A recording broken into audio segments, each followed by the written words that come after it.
Selamat hari Minggu Jemaat FCC dimanapun saudara berada. Selamat beribadah. Tuhan Yesus memberkati kita semua. Amin. Haleluya.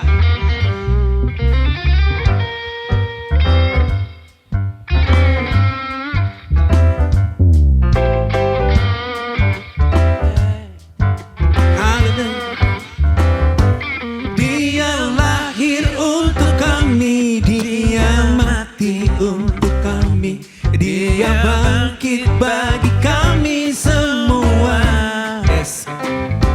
Dia itu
Haleluya, haleluya, haleluya. Saudara belum terlambat saudara kalau kami tim PW mengucapkan selamat hari Natal buat Bapak Ibu Saudara sekalian. Dan selamat menyambut tahun baru.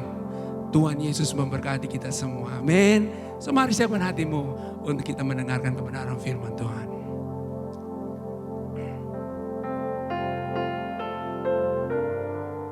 Amin. Yes, Lord.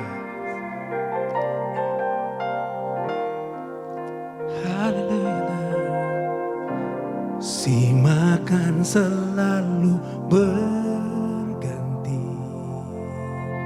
kasih Tuhan tetap abadi, tak akan berubah sampai selamanya. Ku tetap percaya, ku yakin Tuhan memberkati, ku yakin Tuhan melindungi, burung di udara Tuhan pelihara karena kasih-Nya.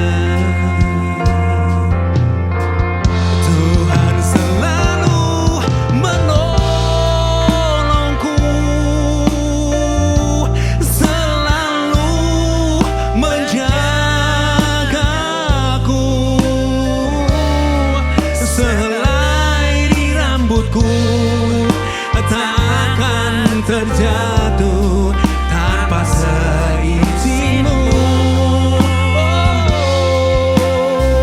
Tuhan selalu menolongku, selalu menjagaku.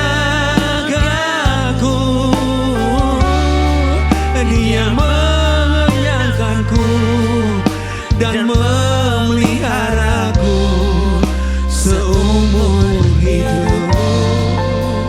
Amin. Amin. Terima kasih Tuhan.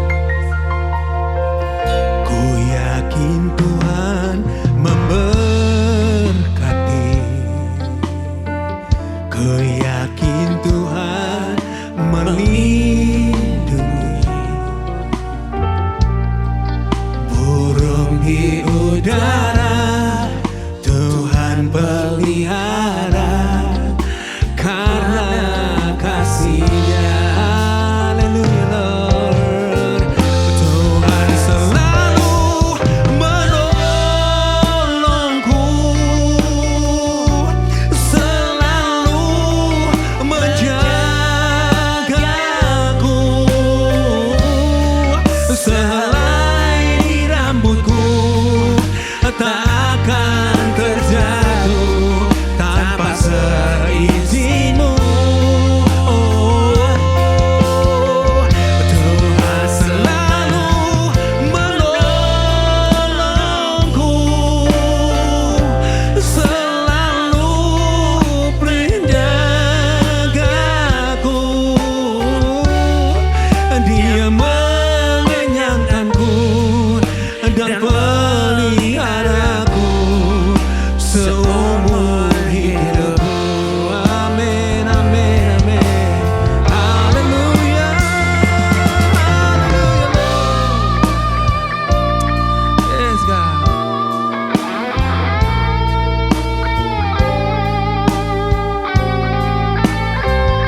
Terima kasih Tuhan, terima kasih Tuhan. Tak pernah sedetik pun Engkau meninggalkan kami. Tapi dengan bersyukur kepada-Mu berbagai hari ini. Terima kasih Tuhan.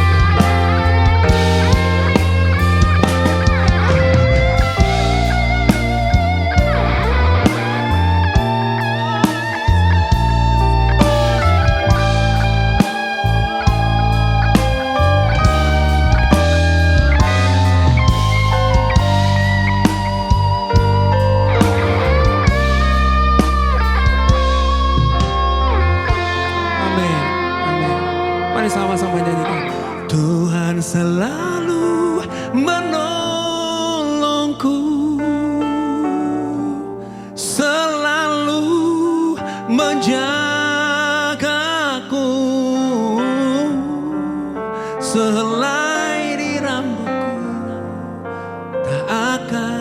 terjatuh tanpa seizinmu. Tuhan selalu menolongku, selalu menjagaku. Dia mengenyangkanku dan peliharaku seumur hidupku. Tuhan selalu menolongku, selalu menjagaku.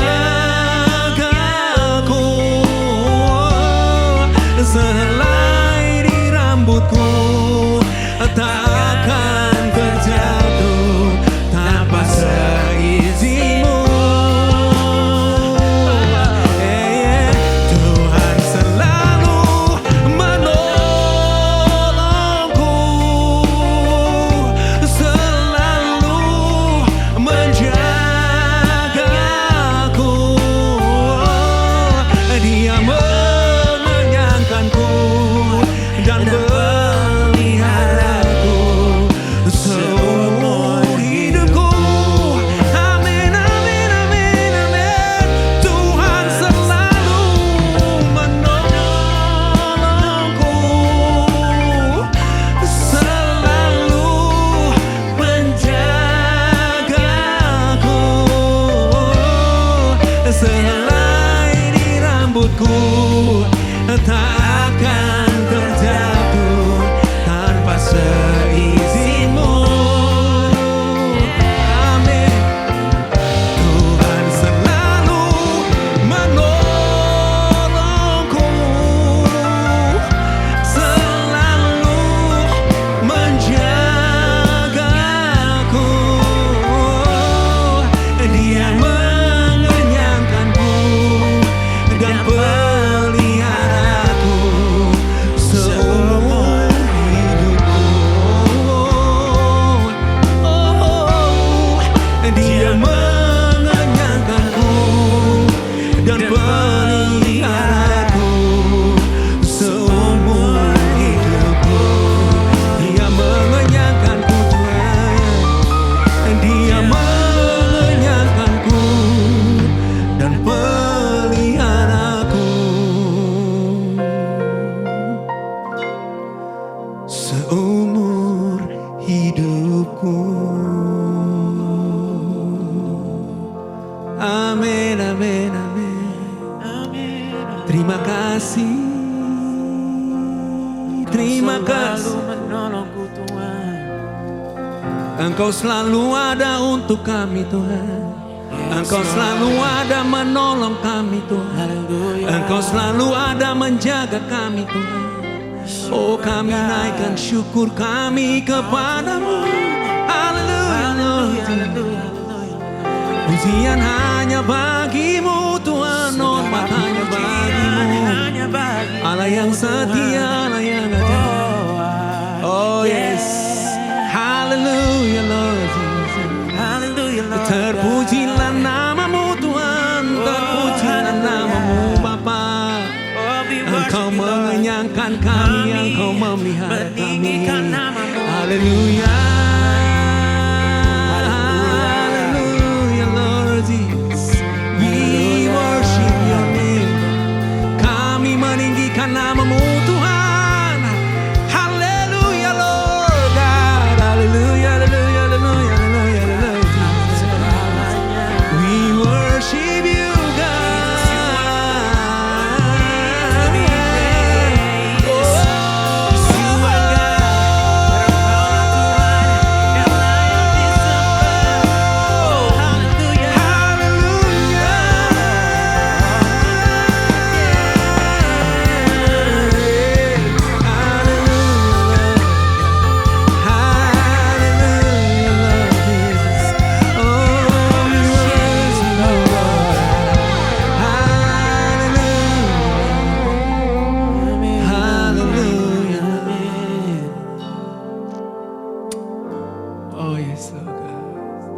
Terima kasih Tuhan untuk pertolongan-Mu.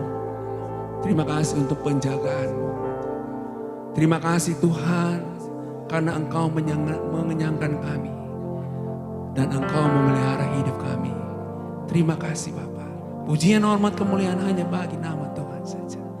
Yesus Tuhan, Raja di atas segala raja. Haleluya. Bapa, kami bersyukur pada hari ini Tuhan. Kami percaya bahwa Engkau hadir di tengah-tengah kami dan Engkau juga di dalam pemberitaan firman ini. Engkau akan menyatakan kebenaran-Mu yang sejati, dan biarlah firman yang tertulis ini menuntun kami kepada firman yang hidup, Kristus Tuhan. Dan kami percaya bahwa di waktu ini Tuhan, kebenaran-Mu itu kami terima, dimerdekakan, dan kami bisa memuliakan dan melayani Engkau. Dalam nama Tuhan Yesus Kristus kami mengucap syukur. Haleluya. Amin. Shalom Bapak Ibu Saudara-saudara sekalian. Jemaat Tuhan yang dikasihi, selamat hari Minggu, dan juga dalam kesempatan ini saya ingin mengucapkan selamat hari Natal, dan kiranya kehadiran Kristus di dalam hidup kita dan keluarga kita akan membawa kekuatan dan nilai-nilai keluarga yang akan memberkati kita semua. Pada kesempatan yang berbahagia ini kita akan belajar tentang berpegang teguh pada kebenaran dan pengharapan. Berpegang teguh kepada pengharapan. Teks kita dari Lukas pasal yang kedua, ayat yang ke-25 sampai dengan 38. Saudara-saudara, di dalam kisah Natal ada satu fase di dalam narasi ini, bahwa narasi Natal kita dalam Lukas itu ditutup dengan perjumpaan antara orang tua Yesus, yaitu Yusuf dan Maria, yang membawa Yesus untuk disunat pada hari yang ke-8. Dan kemudian di situ dikatakan pada waktu mereka menyerahkan Yesus sebagai wujud dari pertama pentahiran dari ibunya, yang kedua adalah sebagai anak sulung Yesus dipersembahkan dan juga disunat sebagai tuntutan daripada hukum Taurat. Nah, saudara-saudara, pada waktu itu dikatakan di dalam ayat yang ke-25 adalah di Yerusalem seorang bernama Simeon. Ia seorang yang benar dan saleh yang menantikan penghiburan bagi Israel. Roh Kudus ada di atasnya. Nah, di sini ada satu kelompok orang lagi. Yang pertama, kita tahu bahwa ada kelompok orang pada narasi awal, yaitu Maria, Elizabeth, Zakaria, yang merupakan orang-orang yang bersedia untuk membayar harga, mengambil resiko, menerima kehendak Allah. Tetapi kemudian juga ada para pencari. Kita tahu ada para gembala. Di kitab Matius ada orang Majus yang mencari berita yang sudah mereka dengar, dan kemudian akhirnya mereka bertemu dan bersuka cita. Tetapi yang ketiga ini, yaitu orang-orang yang kita kenal sebagai para pengharap. Orang-orang yang terus mengharapkan akan kedatangan Mesias. Nah, kita tahu sebelum Yesus datang, ketika orang Israel keluar dari pembuangan, kembali ke Yerusalem di bawah kepemimpinan Zerubabel, Ezra, dan Nehemia, bahwa mereka terus menantikan kedatangan Mesias. Dan periode itu, 400 tahun, disebut sebagai periode intertestamental. Di mana tidak ada suara Tuhan, tidak ada lawatan Allah, tidak ada kunjungan malaikat, tidak ada nabi. Tetapi mereka tahu bahwa mereka perlu Mesias, pembebas. Dan sementara situasi makin sulit.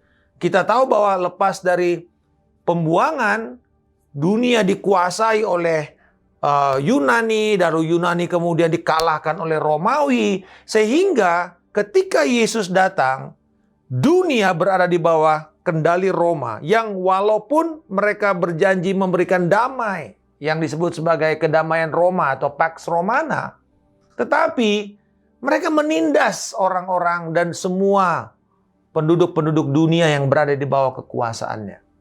Di saat seperti itu, banyak orang menantikan Mesias. Nah, termasuk dikatakan di sini bahwa Simeon menantikan penghiburan bagi Israel. Kata penghiburan, consolation, itu erat kaitannya dengan Mesias. Karena kata penghiburan ini bersamaan dengan nubuatan Yesaya. Yaitu Yesaya 40, hiburkanlah umatku. Yesaya 66, seperti seorang ibu yang menghibur anaknya. Demikianlah Tuhan akan menghibur Yerusalem.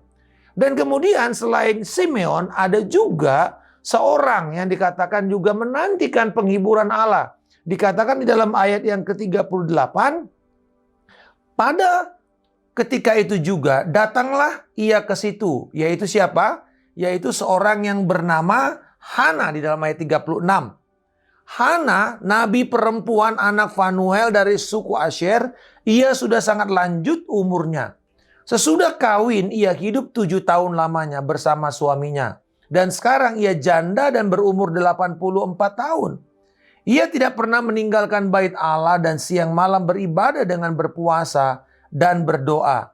Dan pada ketika itu juga, datanglah ia sudah mengucap syukur kepada Allah dan berbicara tentang anak itu kepada semua orang yang menantikan kelepasan untuk Yerusalem. Jadi ada Simeon, ada Hana. Nah, ini satu kelompok orang yang akan kita belajar bagaimana mereka ini adalah kelompok yang mewakili kita. Mewakili kita sebagai orang-orang yang berharap pada kedatangan Mesias. Tentu bukan Mesias yang pertama, karena Mesias yang pertama sudah datang pada waktu Yesus lahir sebagai manusia. Tetapi kita sedang menantikan kedatangan Mesias yang kedua. Kedatangan Yesus Kristus yang kedua. Nah, mari kita melihat apa kesamaan dari Simeon dan Hana. Yang pertama, mereka ini sudah berumur. Walaupun Simeon tidak disebut umurnya dan Hana di situ 84 tahun, tetapi mereka sudah sangat tua. Walaupun mereka sangat tua, karena mereka berpengharapan, roh mereka tetap muda. Roh mereka tetap bertumbuh. Nah, ini perbedaannya. Kalau orang tidak punya pengharapan, dia akan cepat mengalami degradasi dan penuaan. Ada yang mengatakan, manusia itu bisa tahan tidak makan 7 hari, tidak minum tanpa air 72 jam, tanpa udara, tergantung latihannya, saudara. Ada yang 10 menit, ada yang 5 menit, ada yang 5 detik. Tetapi tidak bisa 1 detik pun tanpa pengharapan. Itu sebabnya banyak orang yang putus harapan, mereka bunuh diri. Jadi, Simeon dan Hana menggambarkan sekalipun usia kita tua, tetapi bukan berarti roh kita makin menua, makin lemah, makin kehilangan api. Justru sebaliknya, roh kita, kalau kita punya pengharapan kepada firman dan kepada janji Allah, kita akan tetap muda dan bergairah, bertumbuh. Nah, yang kedua, mereka bukan cuma tua secara umur, tetapi mereka ini adalah orang yang saleh. Dikatakan dia orang benar dan saleh. Devoted person. Hana, wah lebih luar biasa lagi, tiap hari di bait suci. Jadi bayangin saudara, buka pintu bait suci ketemunya Hana. Orang ini betul-betul rindu Tuhan dan rindu penghiburan akan datangnya Mesias. Mereka punya satu roh yang beribadah dan di tengah-tengah kesulitan, di tengah-tengah orang mengatakan, Allah udahlah nggak mungkin datang lah, ya udah kita hidup aja seperti apa adanya orang-orang sekitar kita, orang-orang dunia. Tapi mereka tetap mempertahankan untuk hidup benar dan saleh beribadah kepada Tuhan. Yang ketiga, bahwa mereka ini adalah orang yang profetik. Kalau Hana dikatakan dia seorang nabi perempuan, nabiah. Jadi jelas statusnya dia di dalam pelayanan ini adalah pelayanan kenabian. Tetapi Simeon sekalipun dia tidak disebut sebagai seorang nabi, tetapi Simeon bernubuat. Ini nyanyian yang dinyanyikan dari ayat yang ke-29 sampai dengan 36, 5 ini adalah nyanyian nubuatan. Ini nyanyian yang bersifat profetis. Dan saya percaya bahwa kedua orang ini memiliki janji Tuhan dalam hidup mereka. Itu sebabnya saya percaya bahwa kalau kita memiliki janji Tuhan, memiliki firman Allah, mungkin ada orang yang ada hamba Tuhan atau ada janji Allah yang diberikan kepada saudara secara spesifik, kepada keluargamu, kepada bisnismu, kepada panggilan hidupmu dan belum terjadi. Jangan menyerah. Karena Alkitab berkata bahwa Tuhan tidak pernah gagal menepati janjinya. Tidak ada satupun iota, tidak ada satupun iot, satupun huruf dari firman ini, janji Tuhan ini yang akan gagal kepada kita. Langit dan bumi bisa hancur lenyap, tetapi firman Allah tinggal tetap. Lalu kemudian mereka ini adalah orang yang penuh dengan pengharapan. Dikatakan bahwa ayat yang ke-25, Simeon ini menantikan penghiburan bagi Israel. Hana menantikan penghiburan bagi Yerusalem. Kedua-duanya ini menantikan penghiburan akan datangnya Mesias. Dengan kata lain begini, janji mesianik kepada bangsa Israel itu mempengaruhi hidup mereka.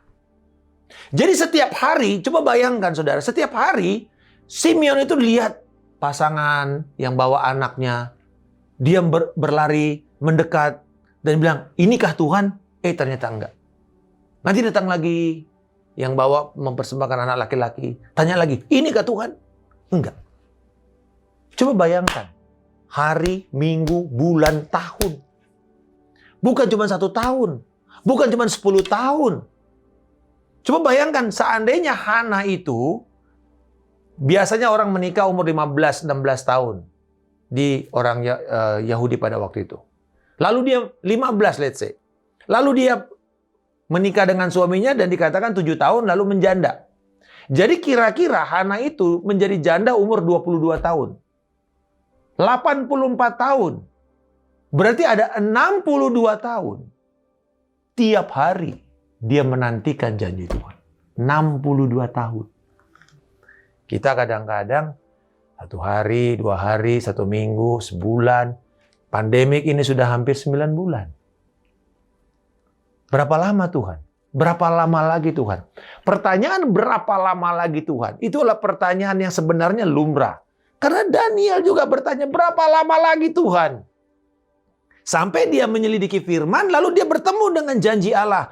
Tahun ke-70, kamu akan melihat pembebasan. Nah, apa yang kita lakukan? Kalau kita mau memiliki roh yang terus-menerus punya ekspektansi, punya pengharapan untuk menggenapi janji Allah.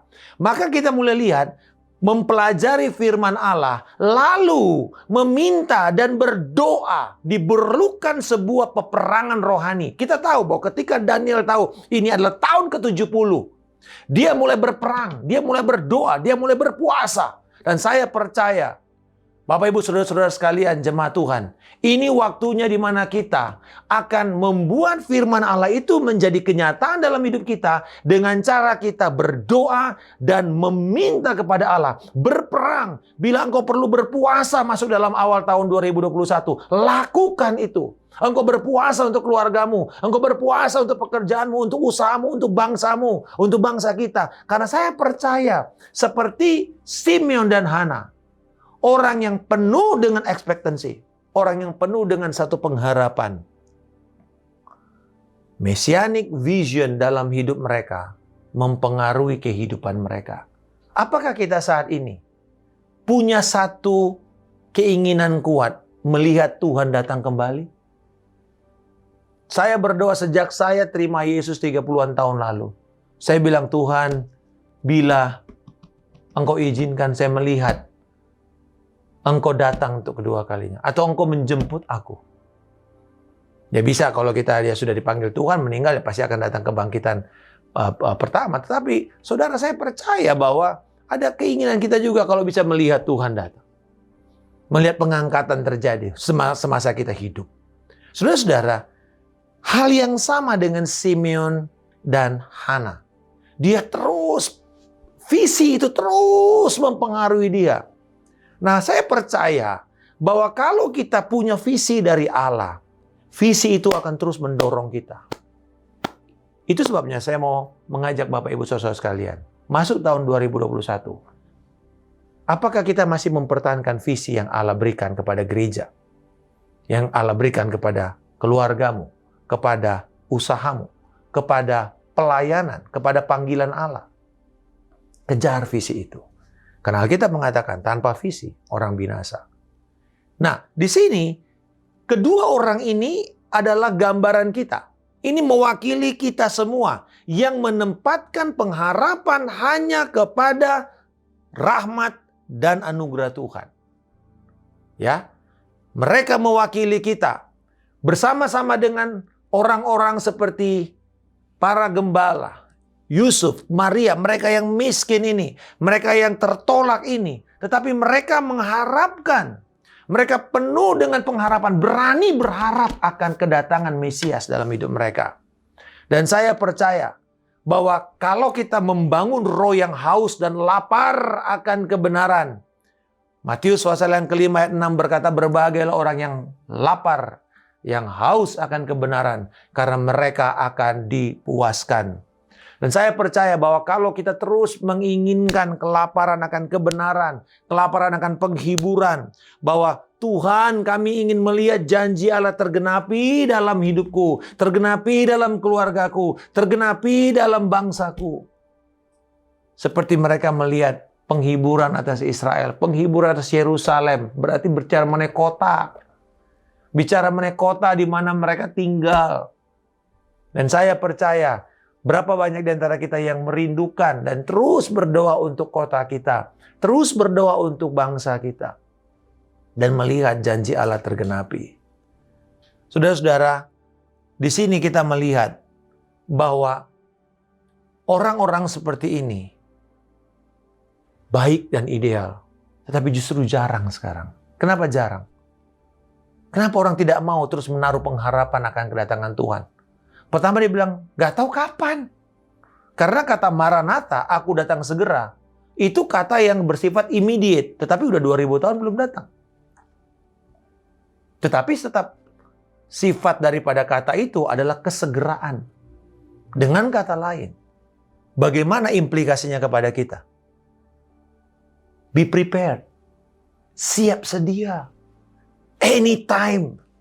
Kita nggak bisa punya waktu lagi untuk main-main, untuk leye-leye, untuk sekedar, aduh udahlah frustrasi dan kemudian kita berpikir jalan lain meninggalkan Tuhan. Enggak. Tetapi yang kedua, ada orang-orang yang karena tidak mau berpengharapan kepada Tuhan, mereka mengatakan, udahlah nggak usah Tuhan-Tuhanan lah. Udah cukup begini aja. Bisnis saya masih oke. Teman-teman saya, hobi saya masih oke. I don't need God. Kalau kita berharap seperti itu, maka kita nggak akan pernah bertemu dengan Tuhan. Saya percaya begini. Titik-titik perjumpaan manusia dengan Allah yang asli, yang sejati, justru pada waktu kita mengalami kehampaan, ketidakberdayaan, kemiskinan, kebangkrutan. Selama kita merasa saya masih cukup, saya masih bisa, kita nggak akan pernah melihat Tuhan. Kita nggak akan pernah mengalami perjumpaan dengan Tuhan. Tetapi bila engkau mengatakan, Tuhan, kalau nggak ada engkau Tuhan, saya binasa. Kalau kita tidak punya satu desperation untuk mencari Tuhan dan mengatakan, Tuhan, kalau engkau tidak datang Tuhan, aku akan binasa, aku nggak bisa. Baru tuh engkau akan melihat Tuhan nyata. Tuhan akan datang melawat kita.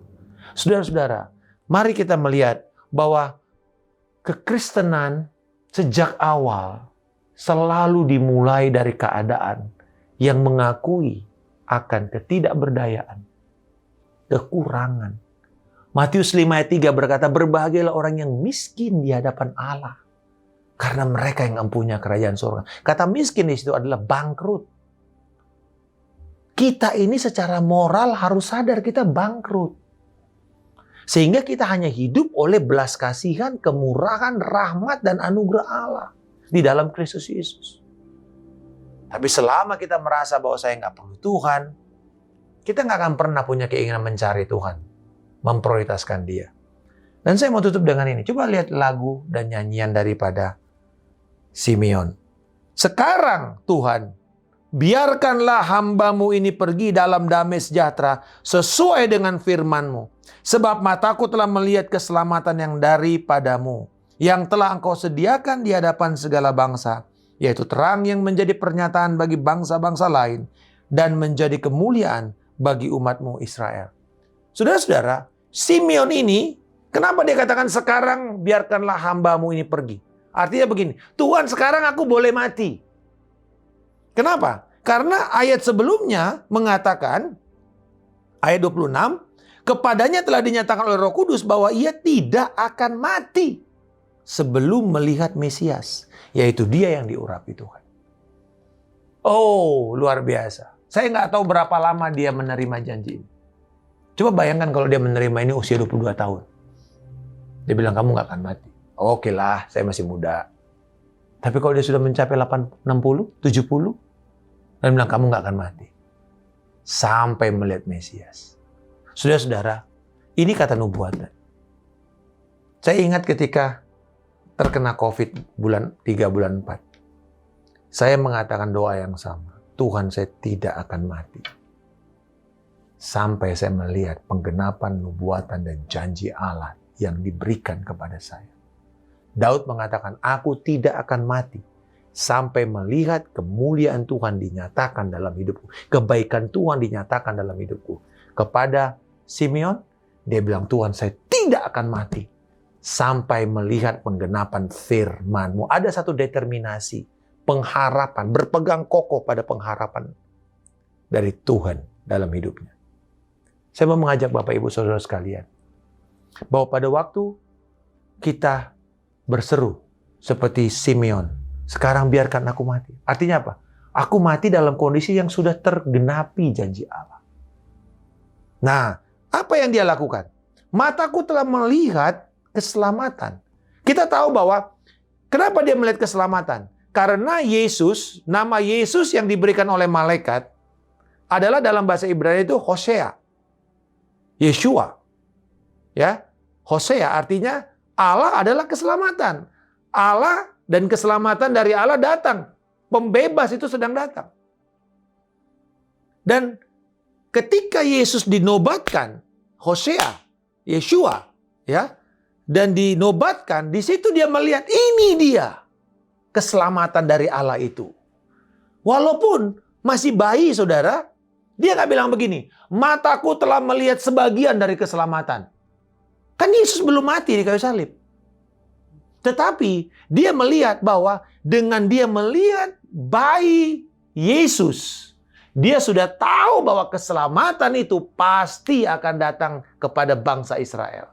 Makanya sekalipun saya cuma melihat dalam porsi bayi, saya sudah melihat keselamatan itu datang kepada bangsanya. Saya percaya saudara-saudara, bahwa dia tidak melihat separuh-separuh. Kalau kita menerima janji Allah, kita nggak menerima separuh-separuh janji Allah. Kita harus terima itu secara utuh, penuh.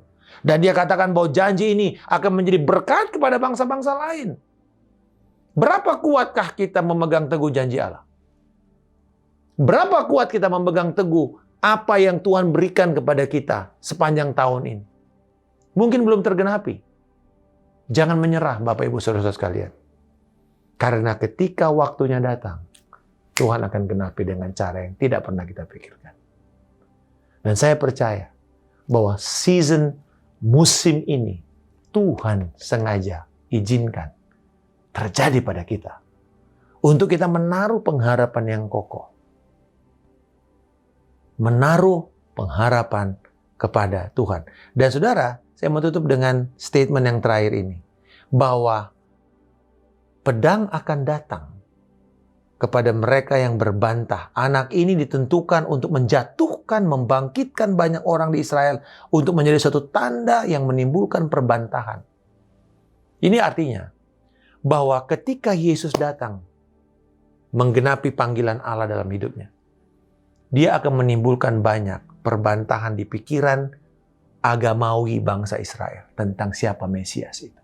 Karena buat mereka Mesias itu harus panglima tentara, pembebas, seorang yang kuat, yang memiliki senjata, memiliki tentara. Sementara Yesus datang dengan kuasa Allah sebagai apa? sebagai anak domba. Oh, dia dielu-elukan pakai keledai masuk ke Yerusalem. Tapi saudara, kemudian orang yang sama mengelu-elukan dia, 1 minggu kemudian berkata, salibkan dia. Mesias kok kayak gitu? Orang Yahudi tidak bisa terima sampai sekarang Yesus adalah Mesias. Karena mereka mengatakan, bukan seperti itu gambaran Mesias yang kami pikirkan. Berarti kita melihat seperti apa yang kita lihat dan bukan seperti apa yang Tuhan lihat. Mari selaraskan pikiran kita, tundukkan kepada apa yang Tuhan mau. Supaya kemudian kita sepakat, belajar sepakat dengan firman. Itu sebabnya saya percaya 2021 ada 2 hal yang penting yang orang percaya gereja harus bangun. Dan di atas itu engkau akan melihat movement terjadi. Gereja harus kembali kepada doa. Dan gereja harus kembali kepada firman yang sejati. Berhenti untuk berkhotbah sekedar motivasi. Para pengkhotbah saya mengajak kita semua, let's preach the gospel, let's preach the word seutuhnya. Maka kita akan melihat gereja Tuhan dibangun dan menjadi kuat, perkasa, dan sanggup menantikan penggenapan janji Tuhan. Bapak, aku berdoa dan mengucap syukur. Terima kasih Tuhan. Bahwa Simeon, Hana menjadi representasi dari kami yang menantikan penggenapan janji-Mu. Sekalipun mungkin akan lanjut sampai usia kami renta, tetapi kami tidak akan menyerah untuk terus berpegang pada janji Tuhan. Untuk terus berpegang sampai melihat itu tergenapi. Pun kalau kami tidak melihat di mata kami dalam hidup kami, tapi kami berdoa biar itu dilihat oleh anak cucu kami Tuhan. Sehingga mereka juga terus akan berpengharapan. Tolong kami sebagai orang tua mengimpartasikan visi dan pengharapan ini kepada anak-anak dan cucu kami. Sebagai pemimpin, kami mengimpartasikan visi yang Kau berikan kepada jemaat untuk diteruskan kepada generasi berikutnya. Dan mereka berlari menggenapi panggilan Allah di dalam generasi mereka. Dan terus pegang akan janji Tuhan. Terima kasih Tuhan. Kami berdoa biarlah sekiranya terus firman profetik yang kami terima itu tidak kami abaikan. Tapi kami pegang, kami doakan, kami perjuangkan. Kami pakai sebagai senjata peperangan kami melawan setiap roh yang membuat kami ragu dan menyerah di tengah jalan. Dan kami percaya Tuhan, memasuki 2020, Engkau akan bangun kekuatan di dalam doa dan firman sebagai platform yang di atasnya kami akan melihat kegerakan di dalam keluarga, di dalam wanita, di dalam anak-anak muda, anak-anak kecil, di dalam pendidikan, di dalam pujian penyembahan, di dalam perintisan gereja, di dalam misi. Kami percaya Tuhan semua platform-platform yang ada ini akan dibangun di atas doa dan firman. Bagi kemuliaan Engkau. Di dalam nama Tuhan Yesus Kristus kami mengucap syukur dan berdoa. Haleluya. Amin. Tuhan Yesus memberkati. Selamat hari Minggu.